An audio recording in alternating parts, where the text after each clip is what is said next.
পারে নাই। কেন পারে নাই? ভোট দেওয়ার দরকার হয় নাই, ভোট অন্য লোকেরা দিছে। কিন্তু একটি গণতান্ত্রিক দেশে নির্বাচনী ব্যবস্থা যদি জারি না থাকে, তাহলে কি জনগণ তাদের পছন্দের প্রতিনিধি নির্বাচন করতে পারে? এরা পারে নাই মানুষ। এজন্য ক্ষমতায় থাকার জন্য কোর্টে উঠানো হতো, কোর্টে আনা নেওয়া করতো, তখন আমি খুশি থাকতাম। কেন খুশি থাকতাম?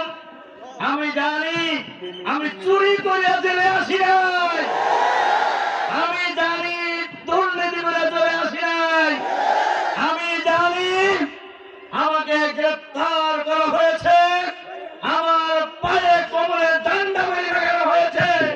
আমি আমাদের প্রিয় জন্মভূমি 56,000 বর্গ মাইলের এই বাংলাদেশে আমি কোরআনের সমাজ কায়েম করার লড়াই করার অপরাধে আমাকে গ্রেফতার করা হয়েছে। সুতরাং আমি কোন সময় মন খারাপ করতাম না। মন খারাপ এই জন্যই করি নাই যে আমি আল্লাহর দ্বীনের জন্য জেলে এসেছি, আমি তো কোনো অপরাধ করি না। দখলবাদী এই সব কিছুকে মূলোৎপাটন করে একটি শান্তির গাজীপুর গড়ার জন্য ঐক্যবদ্ধ হওয়ার জন্য আহ্বান জানিয়ে এবং সেই আন্দোলনে একজন কর্মী হিসেবে আমি আপনাদের পাশে থাকতে চাই। 30,000-এর অধিক মানুষ আহত হয়ে হাসপাতালে চিকিৎসা নিচ্ছেন।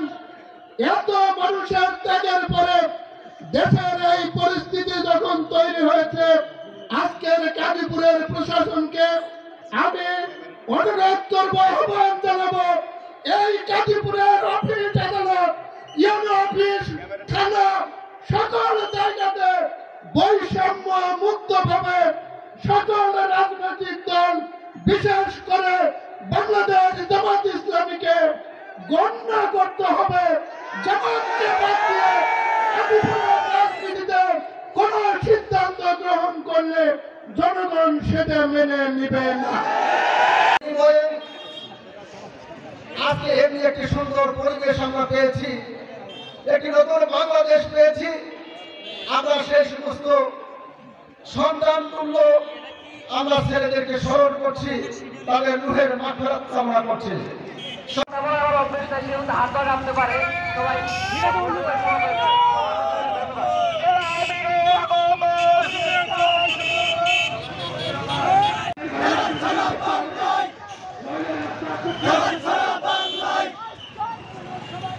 করতে চাই এবং এখান থেকে আজকের এই ঐতিহাসিক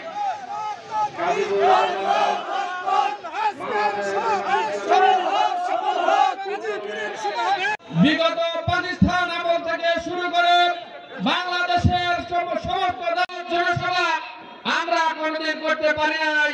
কারণ হচ্ছে এই রহমাতুল্লাহ